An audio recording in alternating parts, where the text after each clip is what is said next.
salaamaaleykum chers internautes salaamaaleykum yéen ñi safoo programme Seneweb TV seneweb.com ñi nga am mbégte ak kontaan te teew fii fas yéene waxtaan ak ki nga xam ne mooy doomu Sénégal bi nga xam ne biñ nee xare jot na daa xare ji biñ nee ñëwal barkeelu si li nga xam ne mooy sa ñaq barkeelu na si ñëwal football pour sa réew football na pour réewam de manière très honorifique et très digne. Aujourd'hui j'ai l'immense plaisir de recevoir sur mon plateau monsieur Pape Oueigho Ndiaye mu nekk international sénégalais boo xam ne football na Italie lu yàgg jóge foofu dem Arabie Saoudite football fa ñibbisiwaat Sénégal nan la ñibbisee nan la toogee Pape Oueigho Ndiaye lañ fas yéene waxtaanal ñu may ko mu nuyu li nga xam ne mooy téléspectateur Seneweb TV seneweb.com monsieur Pape Oueigho Ndiaye déjà merci pour l'honneur de m'avoir accordé cet entretien. Mais maa ngi remercier bu baax ci invitation bi di la remercier yow Pape parce que nit bu exceptionnel nga parce que depuis bi nga nekkee ci cadre journaliste bi yëpp xam naa beaucoup de journalistes mais ta professionnalisme surtout aussi la reconnaissance que tu as envers les anciens joueurs ak respect bi nga ñu jox ça fait plaisir de ma ñëw toog tey ji jàkkaarloog yow. plaisir partagé. Alors ñi nga xam ne mooy sénégalais yi seetaan xamuñu kon mooy Pape Oueigho Ndiaye international joueur sénégalais qui a fait les beaux jours de Genoa, les beaux jours de Fiorentina et les beaux jours aussi de l'équipe nationale du Sénégal, surtout sur flanc gauche bi des fois avant-centre, et il s'est expatrié soo li nga xam ne mooy Arabie Saoudite boobu gars yi dama guñoon Arabie Saoudite comme nii xam na championnat saoudien boobu dinañ si waxtaan, et il a raccroché les crampons le 1er juillet 2020. Pourquoi? waaw ben c'était un choix boo xam ni boobu bett nañu bare parce que jusqu'à présent mes amis même ils me disent que ni tu as accroché vite boobu choix la boo xam ne c'était choix personnel boo xam ni surtout tamit côté familial la woon. Parce que tamit mes enfants me manquaient beaucoup et aussi tamit toog naa ba benn instant je voulais aussi retourner tôt au Sénégal pour pouvoir reprendre aussi les choses que j'avais mis en place, surtout mon club qui est à Saint-Louis, qui est Ndar Géej, et que j'avais créé depuis 2005 avec Pape Samba et Tons et tous les gens de l'estaff qui sont à Saint-Louis. Et ci initiative boobu laa ñëw dellu si calmement boobu teel a ñëw quoi pour teel a baigner wu pour le futur bi nga xam ni prédestiné bi nga xam ni moom laa bëgg nekk te di ko teg en place nii. futur prédestiné boobu nga xam ne moom nga bëgg a nekk teg ko en place. bëgguma ñu ñëw si reconversion bi mais ñu resté sur équipe nationale du Sénégal nuy juger yow sa parcours en équipe nationale du Sénégal est-ce que am nga autosatisfaction, des regrets? waaw tout le temps équipe nationale ñaaree am day am côté boo xam ne satisfaction la le fait que d'être choisi. loolu dafa immense nga représenter sa dëkk nekk un ambassadeur c'est un immense énorme parce que am na ñoo xam ne tamit def nañu seen carrière ils n'ont pas eu cette chance ñun nag am nañu chance boobu loolu moom dama koy sant yàlla te regretté wu ma choix boobu regretté wu ma aussi ñëw bi ma ñëw équipe nationale. mais tamit regret dina am parce que xamoon potentiel bi nekkoon ci man ak apport bi mu mënoon amal équipe nationale bi ak éventuelle situation yi nga xam ne mënoon nañu gën a lancer encore équipe nationale yoo xam ni on l'a perdu devant nos yeux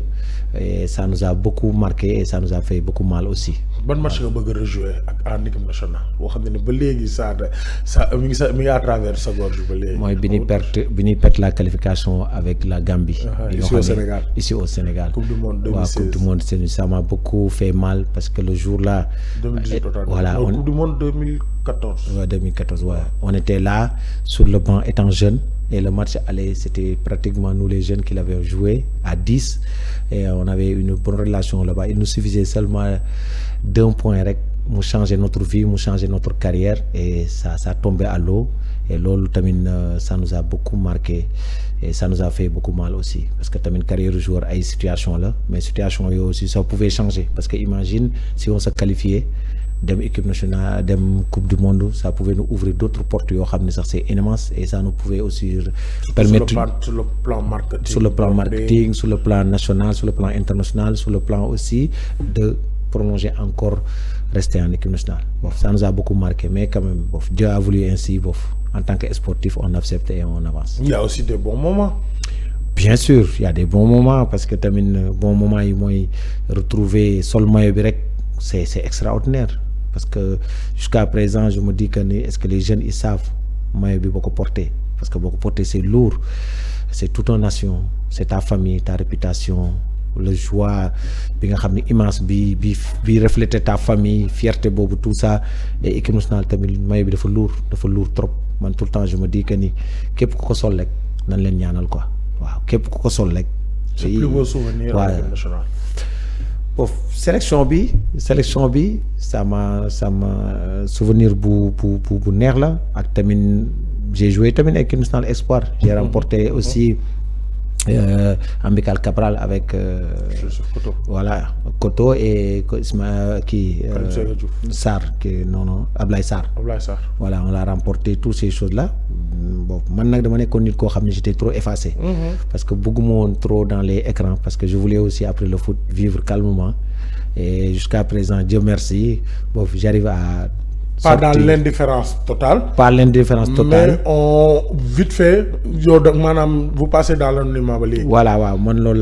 laa souhaité woon et aussi ça m'a fait du bien jusqu'à présent nit ñi nag daan ma reconnaître de temps en temps par rapport mon nom parce que xam nga woygo c'est aussi simple surtout tamit boo fësee nag ci yeneen affaire truc et j'étais tout le temps été professionnel, je voulais aussi rester dans le cadre professionnalisme, dans le comportement surtout parce que éducation bi tamit da lay suivre ba foo mënti nekk tamit da nga war a am comportement boo xam ne lay permettre ñu mën a jël exemple bu baax ci yow quoi en tant que sportif. Macha Allah. Alors ñu ñëw si li nga xam ne mooy la reconversion. Vous avez arrêté le football le 1er juillet 2020. Mais avant ngay arrêter football Papa Yego Ndiaye avait mis en place un projet et une équipe de football qui s'appelle Ndar Guedj, qui a même joué la Ligue 2 sénégalaise. Mais après Ndar Guedj, excusez-moi du terme, dafa def flop wala traverse du désert wala dafa gën a wàcc. waaw parce que tamit on se dit la vérité, football ça arrive avec les moyens parce que en même temps aussi étant sportif j'ai beaucoup dépensé au niveau de Ndar Guedj parce que j'étais toute seule et étant donné que bon je gagnais bien ma vie, je pouvais sama salaire permettre na ma ko woon ma mën a investir ci club bi affaire demee noonu en attendant aussi pensant que ni au Sénégal il y a des sponsoring qui peut accompagner les clubs affaire demee noonu, il y a tout ce projet là derrière mais malheureusement football Sénégal bon si poste nit rek la dépendre. Voilà. C'est du voilà. nan laa ko mën a expliquer, c'est du mécénat. Voilà ci poste nit la dépendre, amuñu subvention yoo xam ne dina permettre ñu mën a téye club yi, subvention yi c'est pratiquement rien, geste la rek boo xam ne fédération def na ko mais accompagner wul club yi et aussi bu ñu bëggee téye club yi di gérer plus de 150 gosses aussi c'est pas facile, il faut que tamit nga prévoir aussi créer d'autres alternatives, mooy trouver des partenariats yoo xam ne au moins le club puisse vendre certains jours pour que nga puisse animer yooyu yëpp amul mais néanmoins actuellement bi ñu ñëwee nii ñëw toog ci xalaat nañu il y a d'autres projets yoo xam ne au niveau du Sénégal on peut le faire sans autant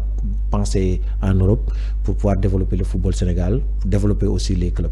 Est-ce qu'on peut dire que le projet Ndar Guedj c'est une page tournée? Non. Au contraire bi ma arrêté ci laa ñëwaat jëlaat club bi waaw malgré tout actuellement club bi mi ngi compétir ba tey on est national 2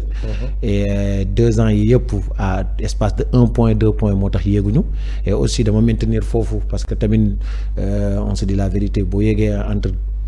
professionnel et trucs il y a demande beaucoup de moyens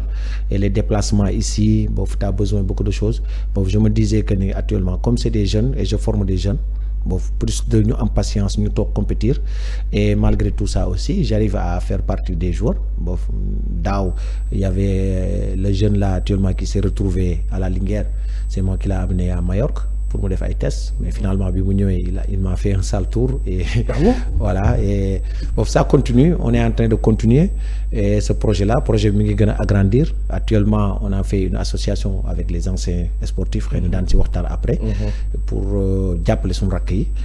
idée bi loolu la jàppale footballu Saint-Louisien en même temps ASTL aussi en même temps tamit jàppale suñu rakk yi parce que au niveau de Saint-Louis à part Ndar Guedj yaa ko Saint-Louis yaa ko Linguère surtout taxaw foofu nag à part Saint-Louis à part Ndar Guedj yaa ko Linguère et que Saint-Louis li mu am si ay professionnels bëri na de. Ouais. Déjà on peut citer la légende El Hadji Ousseynou Diouf, vous, je sais pas Yego Ndiaye, Ismaïla Sarr, Ousseynou Ba qui est actuellement à Samuel Bachachkir. Même Ousseynou Ba boo ngay wax noonu il vient de mon centre. je l'ai formé jusqu'à senior. Il est parti quand il partait de CEDEPS, il a joué jusqu'à senior. Il est pas foofu la jógee. Il y a Cheikhou Dieng qui est passé là-bas, qui était en équipe nationale espoir. Il y a plus pas mal de joueurs qui sont passés au Ndar Géej, plus de vingtaine de joueurs qui sont passés là-bas. Allez-y. boo xam ni ñoo leen formé ba tey jii ñu ngi jouer en Europe. mais Saint-Louis bëriwul Saint-Louis bëriwul équipe mais Saint-Louis amagul club fort. waaw mais xam nga tamit politique bi nekk au niveau de Saint-Louis quand même moo un peu truc les sportifs pour man li ma mën a wax mooy en tant que sportif peut-être les vrais sportifs saint-louisiens ñoo xaw lâché un peu et je pense que ni tey nag il est temps que les vrais saint-louisiens se retrouvent parce que actuellement même il y a un groupe boo xam ne c'est il y a des anciens joueurs de Saint-Louis qui se retrouvent ñu ngi toog di waxtaan ñu ngi retrouver wu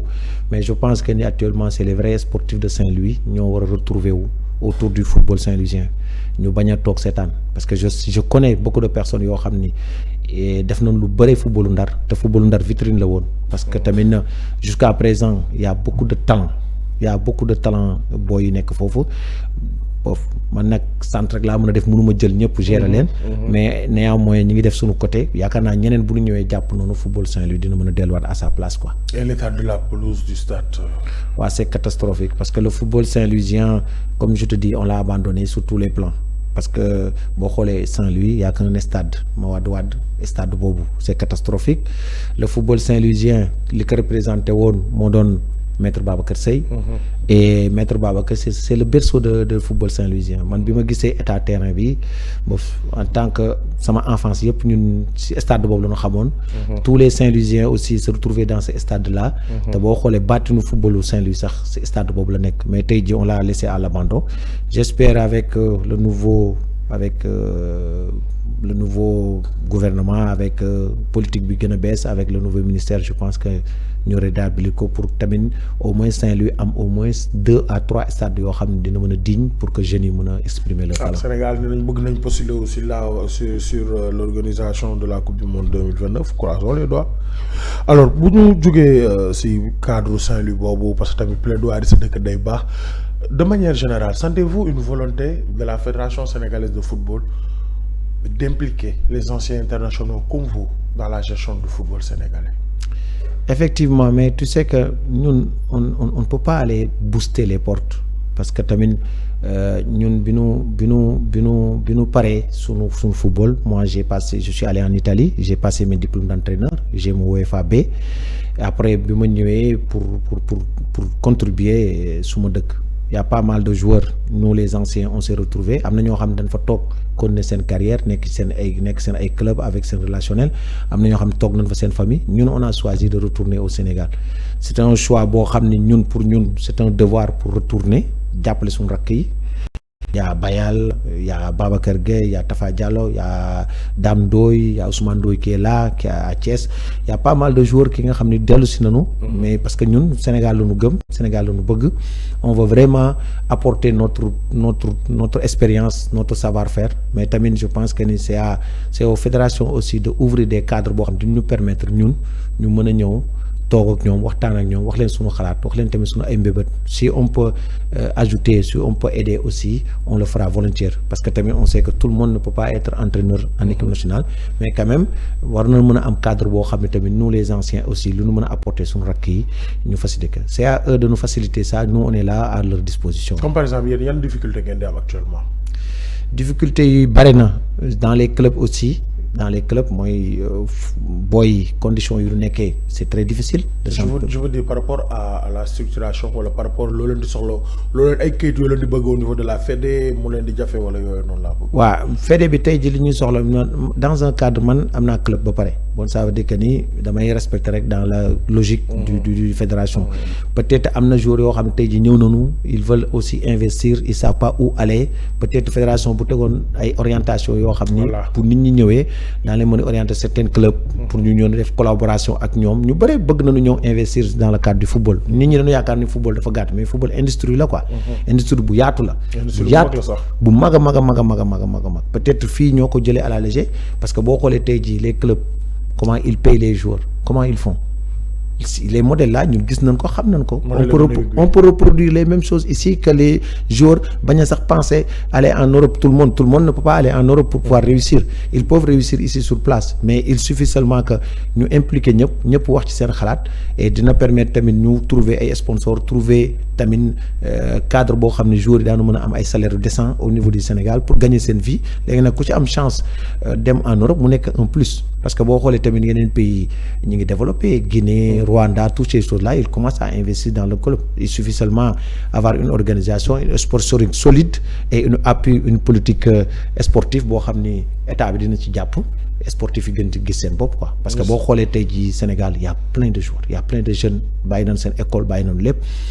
Il faut que ñu accompagner leen tamit, même bu ñu jàngulee tamit ci club yi ñu def ay projets yoo xam dina permettre jeunes yi au-delà de football ñuy jàngale yeneen métier, parce que football rek du métier. moo la déggee li ngay wax nii yaa ngi naan yow yaa ngi insisté sur l'industrie du sport du football, mais yaa ngi raisonné waxinu koo xam ne comme si l'économie du sport peut régler le problème wala peut diminuer le taux de chômage de ce pays.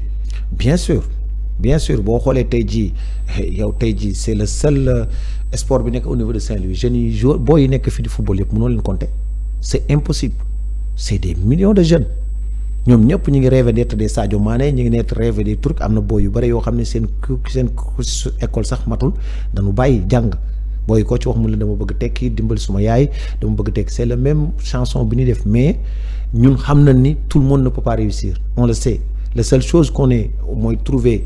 des solutions pour jàppale leen, jox chance à tout le monde, mais on sait que ni tout le monde ne peut pas réussir. Maintenant ñi réussir looy def ak ñoom si bu ñu yeggee yenn âge yi nga xam ne war nañu mën a am entrepreneur, war nañu mën a jàng, war nañu mën a nekk ci leen, war nañu mën a gérer seen famille, bu ñu amul benn métier ça sera très dur. C'est à nous maintenant de réfléchir sur volet yoo xam ne daan ko teg en place, que les joueurs bu ñu rek passé wu ci football kese, ñu passé wu ci yeneen métiers yi nga xam dina leen permettre ñu def seen football en même temps def seen métier.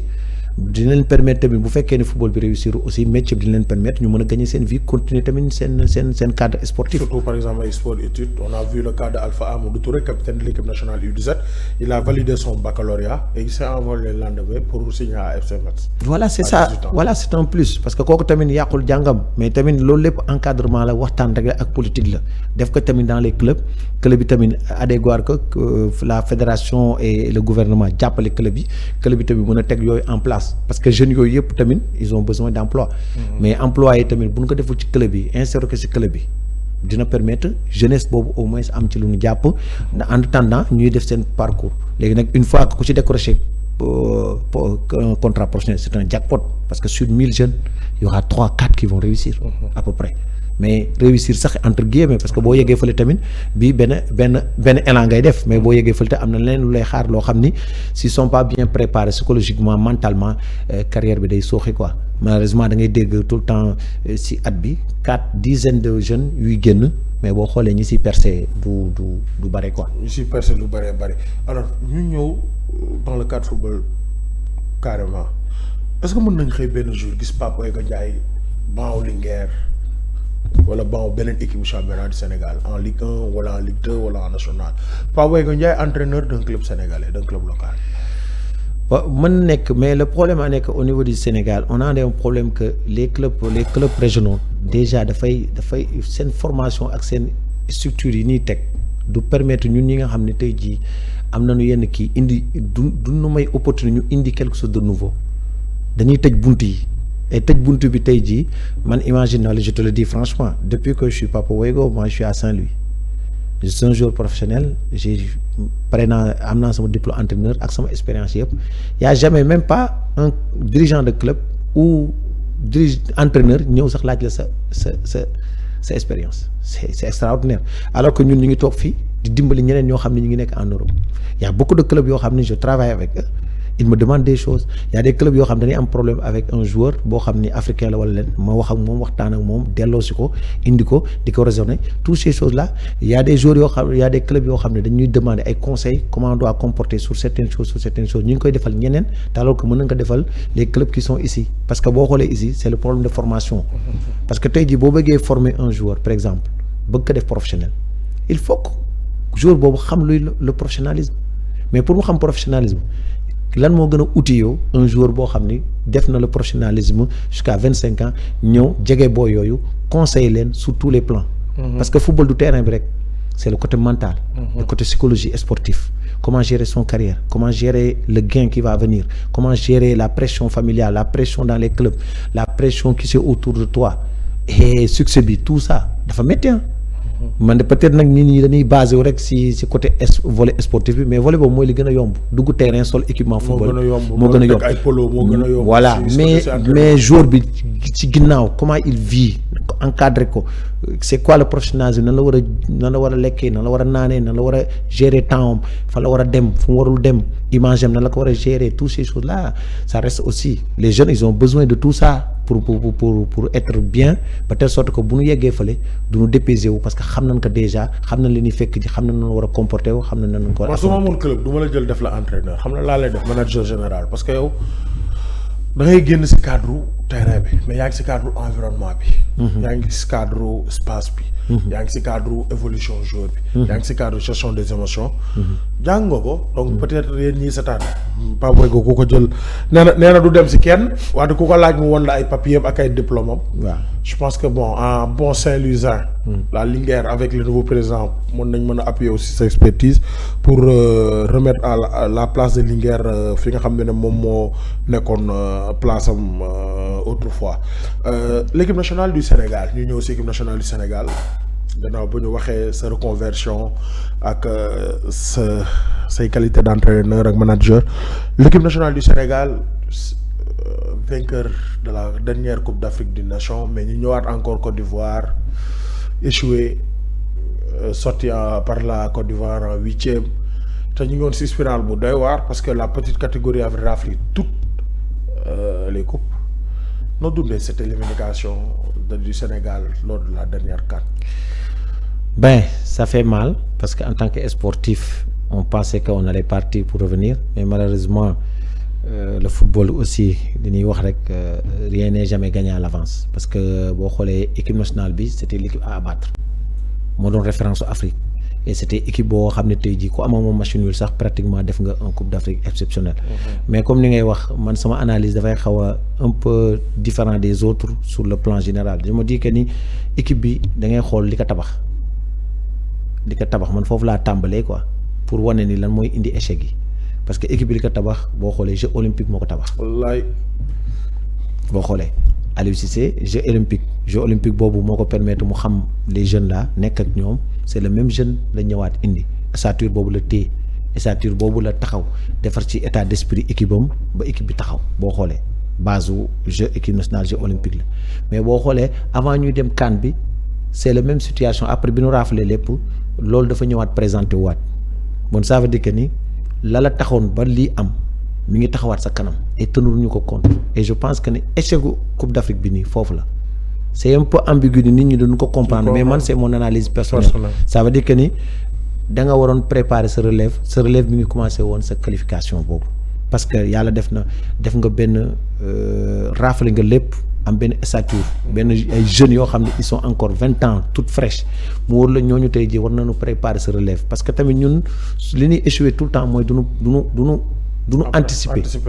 lépp duñu anticiper ñun présent rek la ñuy dund mais duñu xool d'ici 20 ans d'ici 10 ans football yi fa la war a toll lan la war a def wan type de joueur lañ war a am football yi fa la war a jëm ci loolu lañ war a analyser ba telle sorte que lépp dañuy anticiper être présent parce que Sénégal est appelé à être présent toutes les coupes d'Afrique et aussi normalement tous les coupes du monde bon loolu bu ñu koy préparer dañu war a anticiper sur lépp ba boo xoolee sa équipe mi ngi commencé jël âge boo xoolee sa équipe mi ngi jël lu bare et boo xoolee tamit qualification bi ñëw nañu fii au niveau de Sénégal def lan 3-1 match bi presque c'était déjà gagné à l'avance mais après ñun en tant que sportif dañuy gis loo xam ni mooy li ñuy wax bu ñu amoon baa ngi lonkul voilà voilà léegi nag tey bu fekkoon ni tey ñu jege woon noonu équipe nationale affaire demee noonu gis cette situation gis équipe bu espoir boobu lu mu ñu mën a apporter dans le futur bon dañ naan coach on a déjà qualifié jëlal ma Pape Makhtar Sarr jëlal ma diw ak diw mu renforcer booy yi ñu dem jëli ci ndam li. mais pourtant tout le monde l'a crié ñëpp nee nañ retour bi ñooñu dañoo waroon a jouer ji Pape Makhtar. Bamba mais comment John Lopi. voilà mais comment parce que ñett ñu ma la dimbali yëpp ay U21 loolu la parce que la qualification mooy defar sa futur. waaw léegi nag loolu perte nga ko léegi sa jeunesse là qui a fait tout qui a tout raflé anamu léegi il est disparu comme ça dans la nature. parce que jeu olympique bi moo newoon la finalité. voilà tey bu ñu qualifié woon tey ji jeu olympique boobu ñoom ñu dem jeu olympique minimum tu vas te retrouver avec 5 ou 10 joueurs yoo xam ne ils vont prêts ils vont être dans des clubs professionnels bon ça veut dire que am nga relève encore. parce que instant yi nii jeu olympique bi gars yi tamit ñu ngi si plein mercato. xoolal te période boobu day période boo xam ne période tape à l'œil la. waaw mi ngi nii. parce que tous les caméras du monde instant yi sont braquées à Paris. voilà et c'est ça boobu tey ji yow sa relève taxaw na. même bu dul lenn sax ils ont joué de haut niveau ce relève taxaw na. relève c'est très important moo tax tey jii dañu war a travailler dans la formation des jeunes imaginez tey jii si on avait passé tous ces centres de formation là au niveau du Sénégal comment ça serait le football sénégalais. waaw et ñëpp mënuñu dem ci football Sénégal moo tax tamit war nañu mën tamit xalaat les petits clubs régionaux yi nga xam ne ñu ngi ci biti di liggéey ñu may leen tamit seen chance au niveau de la formation au niveau aussi de la sélection aussi pour ouvrir ñëpp mën ci bokk. mais boo xoolee tey jii même dans la sélection boo bokkul Jàmbaar Jaraaf ou quelques trucs tu n'as pas de chance alors que tout le monde ne peut pas aller là-bas quoi. non yàlla baax na alors temps yi tamit avec les dernières sorties de l'équipe nationale du Sénégal il y a une masse de critiques envers Aliou Cissé sur ses choix mais surtout sur son système de jeu est-ce que yow partagé nga ñi critiquer le système de jeu de Aliou Cissé vous partagez leur avis. mais xam nga coach bu def résultat ba pare résultat énorme avec ces jeunes boobu système mënuñu wax tey jii que du système parce que tu as des joueurs professionnels tu as des joueurs qui s'adaptent à tous les systèmes parce que ils sont dans tous les championnats un joueur aujourd'hui doit être prêt aujourd'hui c'est quoi du Aliou c'est les joueurs ñoo war a xam fi ñu seen dayoo tey fi ñu toll parce que le Sénégal ce n'est plus l'équipe du Sénégal de l'avant c'est le Sénégal qui est devant Sénégal boobu nekk devant ça joue sur jour bu ñu sélectionné bu ñëw war na xam exactement fii Sénégal toll muy jouer loolu ak xelam ak état d'esprit et aussi le football a évolué les autres clubs aussi les autres pays ils ont des techniciens ils regardent le football sénégalais ils savent là où ça fait mal là où ça blesse des trucs comme ça le football léegi ñëpp a koy def c'est contrecarré maintenant tous les techniciens se valent maintenant la détermination c'est quoi c'est les joueurs c'est là qui fait la différence parce que le génie de Sadio du ñëpp ñoo ko am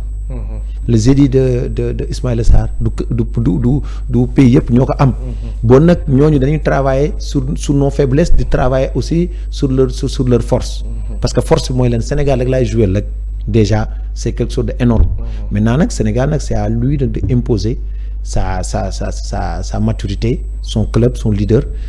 dans les clubs bu ñu ñëwee nag contre les autres pays ñu teel a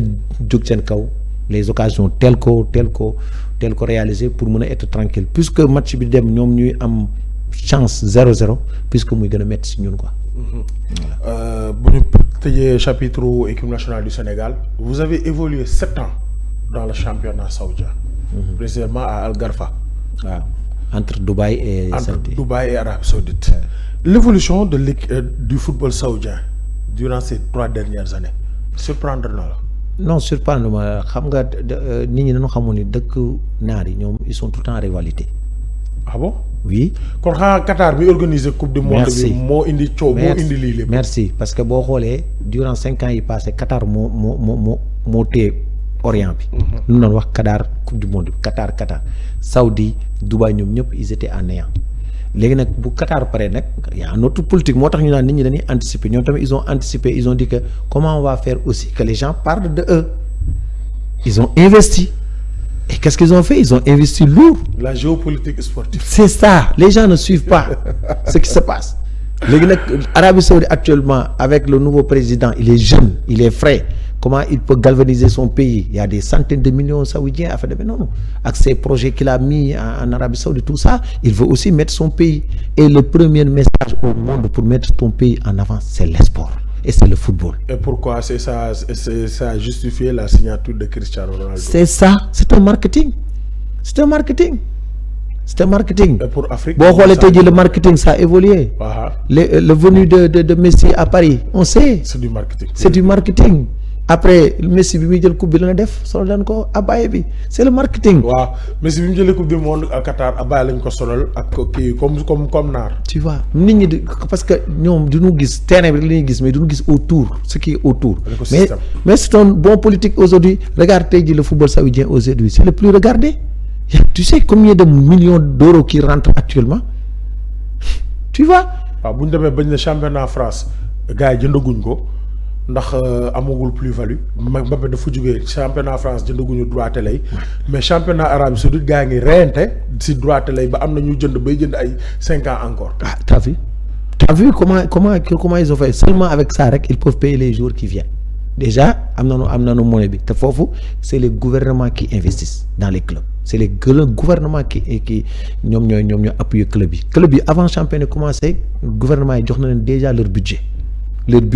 joueurs yi ni jënd leur budget annuel boo fa xoolee c'est très rarement nga dégg fa ay problème mu salaire ils payent à temps ils mettent les joueurs à l'aise ils les mettent de très bonnes conditions. Moi quand j'étais là-bas tu es véhiculé appartement pratiquement essence kese ngay jënd ak sa nourriture les conditions là tu ne peux pas l'avoir en Europe. Mais aussi les gens ils pensent que là-bas le football le niveau tu comme ça ok mais tu cours plus qu'en Europe en Arabie Saoudite qu'en Europe. waaw kon football Arabie Saoudite ñi naan amul niveau dañuy wax lu leen neex. non dañuy wax lu leen neex mais Cristiano Ronaldo bi ngeen di gis ni li muy daw nii daaw na ko daw bi mu nekk Real effort yu muy dépense daaw na ko dépense c'est pas pareil nit ñi loolu la ñu yaakaar le football est universel c'est tout juste que loolu la ñu bëggoon gëmloo nit ñi moo taxit boo xoolee tey jii Sénégal ils ont fait tellement de joueurs nos jeunes là. Si c'est pas Angleterre ni France ni truc comme ça pour ñoom le football est fini non le football est partout le football est universel problème mu moyen rek la parce que tey jii bu fekkoon ne tey jii millions yi ñuy gagné tey jii au niveau de France au Arabie Saoudite ñu ngi koy gagné au Sénégal vous allez voir mais les Saoudiens vont venir les Français vont venir jouer ici dans le championnat c'est tout juste une question de moyens investir et organisation. Voilà, appuyer les clubs, mettre les joueurs de très bonnes conditions. Et le joueur qui est au Sénégal doit mériter aussi un salaire pour leur permettre aussi de vivre tranquille dans leur truc. Parce que football là, d'accord, il y a des joueurs qui sont là, qui sont petits de talent. Peut-être ils n'ont pas la chance. Peut-être ils n'ont pas un encadrement qui leur permette d'avancer dans le professionnalisme. Mais une fois que nous avons fait ça, les gens Ban conseil ngay jox Sadio Mané, Kalidou Koulibaly, Edouard Mendy, Mbaye Diagne sénégalais yi nekk si foofu yan ñu moytu lan parce que tamit yàgg nga fa def nga fa 7 ans te ñoom ren mooy seen 2e année lan lañ war fa lañ war a moytu parce que tamit championnat saoudien yaa ngi koy football mais y a un mais. waaw mais bi si am rek boofu si côté financier lay doon affaire demee noonu boofu xëy na léegi ñu ngi changer tuuti naar yi mais naar moom li ñuy wax amul mbokk la seule chose qu'il y a tant que tu fais son affaire loolu la mais le jour que te defatoo affaire am wala mu gis beneen joueur bu ko intéressé il fait tout pour te faire dégager tout comme ça mais tey jii Dieu merci les joueurs qui vont là-bas c'est pas seulement les financiers parce que avant ñuy dem tamit ils étaient déjà blindés peut-être tamit xaalis du doy parce que tamit carrière football dafa gàtt après da ngay jeexal boo jeexalee tamit sa carrière c'est pas que tu finis aujourd'hui tu vas prendre tes passions demain c'est fini l'argent que tu as gagné c'est ça que tu vas investir pour pouvoir continuer à vivre commencer aussi rentrer dans le côté business comme nous on a fait on a arrêté on est revenu on est dans le business et on gère notre petite. Machallah. Voilà. En tout cas c'était un plaisir de recevoir monsieur Pape Boyega Ndiaye ancien international sénégalais waxtaan nañ si li nga xam ne mooy reconversion waxtaan nañ si projet Ndar Géejëm waxtaan nañ tamit si li nga xam ne moom mooy équipe nationale du Sénégal vu bi mu si am fàtte woon naa benn point dañoo gis yéen ngeen créé Team Gala les anciens internationaux yéen i footballandoo chaque jour di stade Ngor ak Dakar Sacré-Cœur les lundi xawma les dimanche ba pare tamit vous travaillez ensemble keroog gis nañ waa ANSI ñëw Sénégal Père Maris yow Moustapha Diallo de ancien joueur de Guingamp Bayel Sall directeur sportif de Gorée ak Babacar Gueye ancien de Metz c'est quoi c'est ça le foot ce qui est extraordinaire c'est ça foot moo nu mboole foot aujourd'hui la ñu delloowaat te lu football joxoon rek la ñuy delloowaat parce que aujourd'hui il n'en est pas question que ñu toog croiser bañ a aider suñu rakk yi parce que on nous a aidé aussi on nous a donné des possibilités et aujourd'hui nous tous les anciens dans les clubs aujourd'hui en Europe c'est nos amis qui jouent avec nous ñoo nekk ay directeurs sportifs ñoo nekk ay trucs et ils nous sollicitent tout le temps et bi ñu solliciter ñun tamit ñu ngi nekk dans le milieu actuellement on est en train de faire des conventions avec tous les clubs du Sénégal pour mën a liggéey ak ñoom ñun dañ ko yaatal ba nga xam ni même les clubs de première division deuxième division on peut collaborer bu fekkee y a des talents yoo xam ni par rapport les demandes qu'on a ñu jàppal leen ñu dem parce que loolu mooy objectif bi objectif bi tamit aussi de créer d'autres structures yi nga xam ne di ñu permettre booy yi tamit mën a évoluer parce que football bi yaatu na c'est aux fédérations et au niveau du gouvernement si ñun tamit ñu ngi def tout tamit daan def tout pour gisanteeg ministre bi wax ko sunu projet wax ko initiative yi nga xam ni moom la ñu teg au niveau du Sénégal pour accompagner les jeunes dans le cadre général dans le football général am nañu initiative yu bëri yoo xam ni mën na créer beaucoup d'emplois boo xam ni booy daan si mën a nekk et en même temps tamit lii la ñu mën a def tey jii tamit delloo njukkal football parce que football nous a donné c'est à nous maintenant aujourd'hui de reproduire parce que ñun sportif yi ñoo war a dundal sportif ñoo war a jàppale war ñu toog rek croiser loolu si loolu la ñu dajale ñun ñëpp malgré tout ñi ngi jouer dañuy jouer lundi 3 fois dans la semaine dañuy jouer foofu tournoi yi nekk Dakar yëpp ñoo ko gagné malheureusement. non yéen kay yéen a gagné woon sax keroog benn tournoi si weeru koor bi team PNG yéen a leen gagné. voilà léegi nag waaw booy dañuy jaaxle. milieu terrain boo xam ne kat Moussa Diallo fa nekk Bayel Sall mooy sampu neuf Dame Ndoye si digg terrain bi et seen équipe bi macha allah. waaw équipe bu doy waar. Tim Gala kay waaw équipe bu doy waar mais xam naa tëgg match Tim Gala ak Seneweb. waa jeex na boo ko defee mais moom dañuy ñun moom waaw moom dañuy dóor score bi mais affaire bu rafet la je le rafetlu Babacar Gueye tout ça mooy coordonné Bayal tout ça moom on est une équipe on est en train de travailler et c'est une fierté aussi de se retrouver de jàppale ba dañu kontaan quoi. ba fi yéex na sax mais tout début rek day neex mais togg nañ ko ba mu ñor léegi nekk affaire bi huilé na maintenant c'est aux jeunes aussi de venir vers nous avec leur talent ñun tamit on est là pour les accompagner. Vous êtes là pour accompagner les jeunes pour leur talent, mais nous aussi, Seneweb, on est là pour vous accompagner les anciens internationaux. Si vous avez des choses que vous voulez dire, si vous avez des choses à faire, on est là, on ouvre nos portes, on vous donne nos micros, on est là pour vous aider à communiquer, à donner votre ressenti sur ce football sénégalais et vos perspectives. En tout cas, merci d'avoir répondu à notre invitation. On va aller ce mot de la fin. waaw maa ngi lay remercier parce que c'est la première fois ma ñëw fii boo fa xëy na émission bi gàtt na on pouvait développer sur beaucoup de choses. mais yoon du yem benn. non y a pas de problème. et je remercie aussi le team Gala ba fa on se retrouve tout le temps. on est anciens ñoo bokk ndey bokk baay et c'est affaire bu rafet la parce que au-delà de football après équipe nationale on se retrouve on prend du plaisir ñooy defandoo lépp di def les mêmes initiatives en même temps aussi je salue le nouveau projet bi nga xam ne les anciens de la Linguère c'est les football Saint-Louisien def nañu benn groupe WhatsApp boo xam ne on se retrouve ñu ngi def ay activités y a Grand Madior moo woowoon affaire demee noonu bon tranquille je salue aussi ma famille je salue aussi tous les Saint-Louisiens et vive le football saint-louisien et le football sénégalais jërëjëf en tout cas c'était Pape Boyko Ndiaye ñu ngi leen di dox dig daje incha allah rabbi si beneen entretien avec un autre international sénégalais si li nga xam ne mooy reconversion am ak vision bi mu am sur le développement du football sénégalais ñu ngi leen dox dig daje ba beneen yoon jërë ngeen jëf